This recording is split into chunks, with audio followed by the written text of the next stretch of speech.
I'm Rick Brown, married to Bev Brown. We've been at Heights, let me see, my oldest son is 39, so we've been there maybe 41 years. So we went through a season where a lot of our lives were devoted to our kids, and we worked in children's and then youth and student ministries. The more recent season, since we've gotten out of student ministry, which has been many years now, we just have that passion to see the younger generation know God, know His faithfulness. Tangentially, I've been involved with music quite a bit. Just it's a passion and a hobby, and many nights I'll come in this room late at night and just sit down and worship, and there may not even be a particular song. A lot of times I'm just playing chords and just talking to God. I went into 2022 kind of feeling my age a little bit, wondering if maybe the years of significance and influence and purpose, I know I still have a purpose, but I was questioning what that would look like. From the music standpoint, I was kind of feeling like, well, I'm 68 years old. Does anybody really want to hear a 68-year-old guy play the guitar? And I remember in February, Bev asked me, hey, I haven't seen you pull out your guitar for several weeks. And I kind of shared with her, yeah, I'm just feeling like maybe it's time to pass that baton to the next generation. She kind of encouraged me. She was reading a book that talked about being creative, because God, our Creator, is creative. And He created us in His image. And if He's given us these creative expressions, why would we ever abandon that?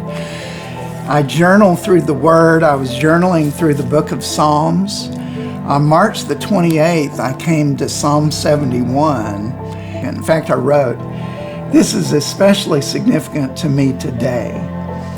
It says, so even to my old age and gray hair, O God, do not forsake me until I proclaim your might to another generation. So that was such an encouragement. It dovetailed with what Bev had said, and I had an opportunity to teach one Sunday, and afterwards, a guy that I didn't really know very well, but I'd seen him in the class, Todd Bavona, came up to me and said, hey, would you meet with me and just teach me how you approach the Word. I would call it discipleship. And I, of course, said, absolutely, I'd love to do that. And somewhere in that time frame, Todd asked me to hear his testimony. He was giving his testimony at Celebrate Recovery, where he's a leader. Boy, his testimony was powerful. I mean, here was a guy that truly strayed, like it says in Isaiah 53. He wandered away like all of us ultimately do. And yet God, in His might, in His power, in His faithfulness, God reached out and redeemed him and brought him back. About 10 o'clock, I came down here in the living room, picked up my guitar, thanks to Bev encouraging me about that and the Word encouraging me, and literally started singing a new song called Finder. And about 10 or 15 minutes later, pretty much had the song written. The story of the song, it's really a story, as I said, pretty dramatic testimonies from Todd and a guy named Jason.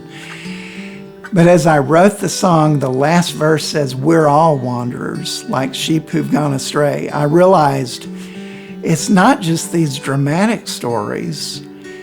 Every one of us has a story where God has had to reach out and redeem us from something. To me, the spectacular part of the story isn't so much the song. It's the weaving together of people, of the Word, of just encouragement, of being asked to teach, and as a result of that, getting to meet with some guys centered around discipleship. To me, that's beautiful. And so I told Todd, I sent it to him.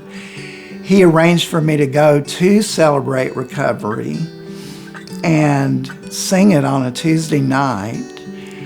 And I really think it speaks to the kind of people that know that they need somebody like Jesus to search and find. I mean, if he speaks something that specific as he did to me, trust that he can do it even when you don't think there's any way.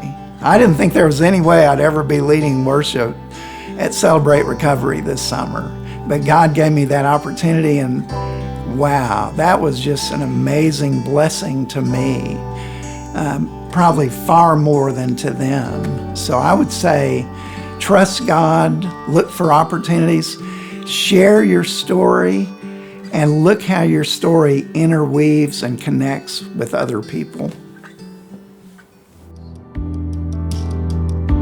You are a finder, oh, and bring me to the light.